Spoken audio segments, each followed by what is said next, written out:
امریکہ میں ایک دل خراش واقعہ پیش آیا ہے جہاں ایک خاتون حد سے زیادہ پانی پینے کے باعث چل بسی ہیں۔ نیو یارک پوسٹ کے مطابق یہ واقعہ امریکی ریاست انڈیانا میں پیش آیا ہے، جہاں ایک خاتون نے اپنی فیملی کو بتایا کہ وہ پانی پینے کے باوجود پیاسی ہیں۔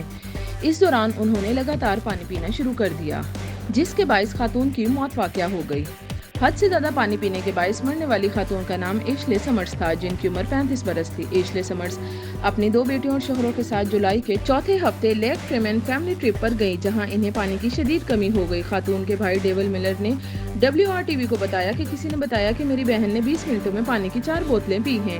خاتون کے بھائی نے مزید بتایا کہ اگر ہم پانی کی بوتلوں کو دیکھیں تو ایک بوتل اوس 16 اونس کی ہوتی ہے۔ اس کا مطلب یہ ہے کہ ایشلے نے 20 منٹوں کے دوران 64 اونس پانی پیا ہے، جو کہ آدھا گیلن بنتا ہے۔ اتنا پانی ہم لوگ ایک دن میں پیتے ہیں۔ فیملی ٹرپ کے آخری دن ایشلے کو ایسا محسوس ہوا کہ وہ جتنا پانی پی رہی ہیں اس سے ان کی پیاس نہیں بجھ رہی۔ ان کے اہل خانہ نے بتایا کہ سمرز نے شدید سر درد ہونے اور چکر آنے کی شکایت کی۔ ڈیوڈ ملر نے بتایا کہ میری بہن باولی نے مجھے کال کی اور بتایا کہ ایشلے کی طبیعت بہت خراب ہے۔ انہوں نے بتایا کہ ایشلے ہسپتال میں ہے، اس کا دماغ سوجا ہوا ہے اور اس کی وجہ سمجھ نہیں آ رہی۔ ٹرپ کے بعد واپسی پر ایشلے اپنے گھر کے گیراج میں بے ہوش ہو گئی، جس کے بعد انہیں ہوش نہیں آیا۔ جب ایشلے کو ہاسپٹل لے جایا گیا تو ڈاکٹر نے بتایا کہ وہ واٹر ٹاکسٹی کے باعث چل بسی ہیں۔ واٹر ٹاکسٹی کو واٹر پوائزننگ یا واٹر انٹاکسیشن بھی کہا جاتا ہے۔ یہ تب ہوتا ہے جب انسان ضرورت سے زیادہ پانی پیتا ہے، تو ایسی صورتحال میں پانی جسم میں زہر آلود ہو جاتا ہے۔